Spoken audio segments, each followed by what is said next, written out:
Fala galera, beleza? Tudo bem? Bom, para quem não me conhece, meu nome é Saulo, eu sou professor de Filosofia e de História, sou professor da unidade da Penha Circular e hoje nós vamos falar sobre filosofia, nós vamos falar sobre o módulo 19, tranquilo? O módulo 19 é um módulo que fala sobre a filosofia contemporânea, sobre a crise da razão, enfim, e assuntos, né, parecidos que têm a ver com esse tema, tá? Eu espero que vocês estejam bem, espero que vocês estejam se cuidando, saindo de casa apenas quando for extremamente necessário. E é isso. Continuem estudando, não desanimem, fiquem firmes, porque muito em breve essa fase vai passar. Tranquilo, galera? Bem, filosofia contemporânea e crise da razão, né? Esse é o nosso tema, esse é o módulo 19. E aí é interessante que a gente comece tentando entender um pouco o que seria o que a gente chama de filosofia contemporânea, tá?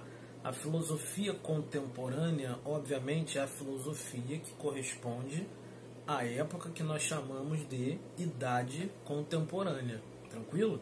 Então vamos supor, na Idade Antiga, nós tivemos a filosofia, digamos assim, pré-socrática, ou seja, antes do Sócrates, né? Tivemos a filosofia socrática, e aí eu estou falando de uma filosofia mais relacionada à Grécia Antiga, entendeu? Essa filosofia grega vai influenciar também o pensamento romano, né, do Império Romano, de modo geral. Também não é exagero afirmarmos que em outros locais do mundo tivemos outros tipos de filosofia.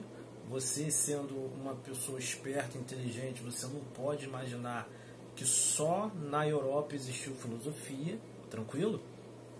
Mas aí nós, como os europeus acabaram dominando o mundo, a gente acaba se concentrando mais em Europa, né? E nós vamos continuar tendo a filosofia medieval, em se tratando de Europa, com São Tomás de Aquino, entre outros grandes nomes, né? E chegamos finalmente ao que a gente chama de filosofia moderna, ou seja, a filosofia da Idade Moderna, né?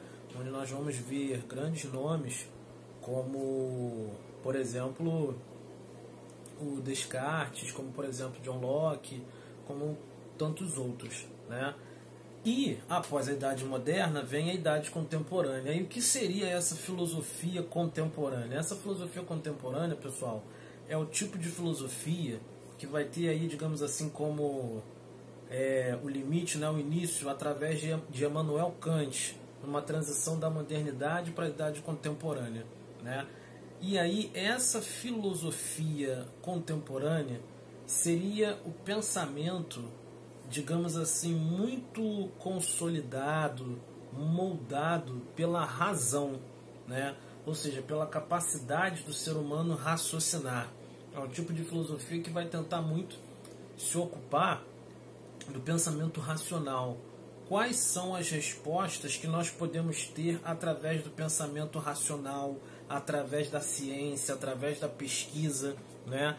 E aí começa a existir uma crença de que a razão, a ciência, a pesquisa, o raciocínio humano seria capaz de resolver todos os problemas humanos, todos os problemas da humanidade, né? Então, quando a gente fala de filosofia contemporânea, é em referência a isso. É em referência a essa filosofia em que as pessoas acreditam firmemente que a razão, a ciência, né, o raciocínio humano, a pesquisa, né, e depois até mesmo a tecnologia seria capaz de resolver todos os problemas humanos. Tranquilo, galera? Contudo, esse pensamento, embora tenha sido consolidado, né, a partir do século XVIII. E por que século XVIII? Né? Antes é até interessante a gente pensar por que século XVIII. Século XVIII, pessoal, é o século de consolidação das ideias iluministas, né? É o período em que as pessoas começam a se colocar contra a tirania, então ocorrem revoluções buscando uma maior liberdade, buscando o fim do absolutismo, né? O século XVIII é o século da independência dos Estados Unidos, é o século da Revolução Francesa, né?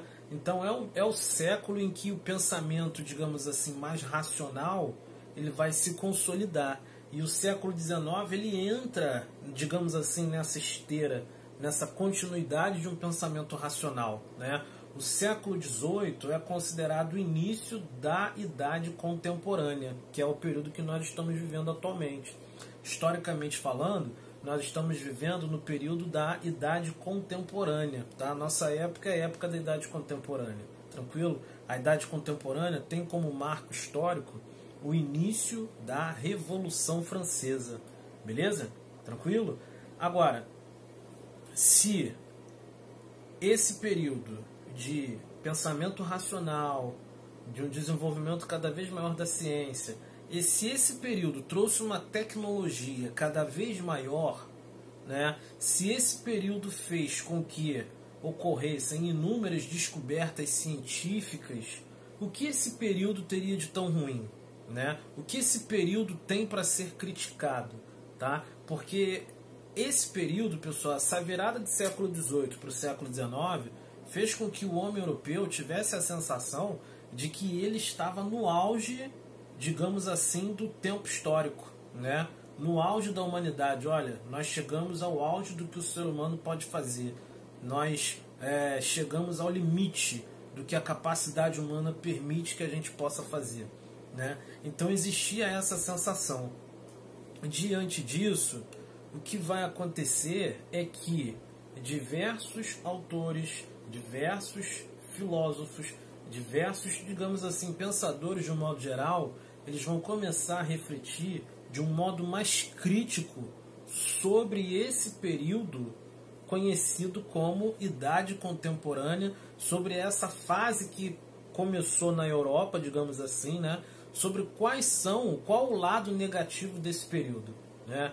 Então, assim, de um modo geral, muitos filósofos vão começar a pensar sobre a questão, por exemplo, das desigualdades sociais, né? As desigualdades que a Revolução Industrial causou perante o mundo, com inúmeros casos de inúmeros países em que populações enormes passavam a questão da fome, né? Viviam em situações de miserabilidade muito grande, né? Então essa crítica social faz com que as pessoas comecem a pensar, mas poxa, até que ponto a razão resolveu todos os problemas da humanidade, né? Até que ponto o pensamento racional foi suficiente, né? Será que foi um pensamento importante para proporcionar um aumento do lucro para poderosos e um aumento da miséria para as populações menos favorecidas, né? Então muitas pessoas vão começar a questionar essa época da razão, tá? Assim como também outras pessoas vão começar a questionar até que ponto essa razão aliada à ciência serviu para causar bem-estar e uma sensação de paz, né? Isso porque tanto na Europa como em outras partes do mundo, influenciadas pela Europa também, aumentou muito o número de armas, os tipos, as guerras ficaram cada vez mais destrutivas, com armas cada vez mais poderosas, né? Então, até que ponto aquele período de aumento da razão e da tecnologia estaria servindo para todos os povos, estaria servindo para todos os grupos sociais? Então, por isso que esse período, ele também é chamado, nessa filosofia contemporânea, é chamada de uma crise da razão, onde as pessoas vão começar a pensar, olha, ciência, tecnologia, razão, será que só isso basta? Será que só isso é suficiente? Né? Então, diante disso, pessoal, nós vamos ter autores que começam a refletir se apenas a razão seria suficiente para resolver todos os problemas. Então, o oposto da razão seria, no caso, a emoção, seria a emotividade, seria a questão da afetividade, né? Então, muitos autores vão começar a pensar se a busca pelo progresso, a busca pelo aperfeiçoamento da ciência não havia causado na humanidade um distanciamento excessivo do que diz respeito ao lado emocional, ao lado do afeto, tá? Então muitas pessoas vão começar a questionar a razão excessiva. E aí, a partir desse questionamento, outras pessoas vão começar a pensar o seguinte: até que ponto essa razão não distancia o ser humano da sua própria humanidade? Ou seja, o ser humano, de um modo geral, ele tem como característica as emoções, os sentimentos. Até que ponto a razão não estaria tornando os seres humanos pessoas mais frias, pessoas sem empatia, pessoas que não se colocam no lugar do outro, né? Até que ponto o ser humano não havia abandonado uma das características do ser humano, que é a sua emoção, que é o seu lado afetuoso, tá? Então, por isso que a gente chama de crise da razão. Diversos especialistas, diversos pesquisadores vão começar a questionar toda essa sociedade que foi ficando cada vez mais pautada na razão, deixando de lado a questão da emoção, a questão do afeto. Por exemplo, é nesse período, né, dessa crise da razão, da filosofia contemporânea, que vai surgir, por exemplo, alguém famoso que vocês certamente já ouviram falar, que foi o Freud, né? O Freud, ele traz para a sociedade, através dos estudos dele, a questão do inconsciente. Ou seja, o inconsciente é a parte do cérebro humano e que influencia as pessoas, por mais que as pessoas não tenham consciência que ela existe. Existe um lado, né, das emoções humanas que as pessoas não têm consciência. Isso, de certa forma, mexe com as estruturas, digamos assim, do pensamento das pessoas, porque as pessoas achavam que controlar os sentimentos, controlar a razão seria algo totalmente possível, plausível. E o Freud mostra que não, que existe um lado inconsciente. Por mais que as pessoas buscassem se deslocar completamente de ideologias, de certas influências religiosas, de certos pensamentos emotivos, existe um inconsciente que sempre faz com que as pessoas ainda tenham, digamos assim, que ainda tenham uma espécie de ligação com o seu lado emotivo, com as suas emoções, né? E dentro desse cenário de uma filosofia contemporânea, de uma procura excessiva por um pensamento racional, as pessoas começavam a esquecer esse lado da emoção, essa importância das emoções na vida das pessoas. E a partir desse cenário, pessoal, a partir desse tipo de crítica, algumas profissões começam a se tornar cada vez mais importantes. As pessoas começam digamos assim, a se preocupar em tentar entender as suas emoções, as origens das suas emoções, né? O que antes estava sendo deixado de lado, né, esse lado emotivo, ele vai passar a ganhar mais emoções, ele vai passar a ganhar mais importância, né? Então nós vamos ter, por exemplo, a influência do Freud nesse cenário, né, através da questão da psicanálise. Vamos ver também o fortalecimento da questão da filosofia, né? Não só da filosofia, não, perdão. Nós vamos ver o fortalecimento da psicologia, né, se tornando cada vez mais importante para entender o comportamento humano. Nós vamos ver também aí a antropologia surgindo também como uma ciência para tentar entender o comportamento de grupos humanos específicos, né? Ou seja, as ciências começam a se preocupar mais com o lado emotivo. Antes desse momento dessa crise da razão, as pessoas acreditavam que esse papo de emoção era tudo uma bobagem, mas a partir desse momento, dessa crise da razão da filosofia contemporânea, as pessoas vão começar a ter cada vez mais preocupações com as suas mentes, com as suas emoções, com os seus sentimentos, né? E isso vai fazer com que a ciência também comece a se voltar para esse lado, tá?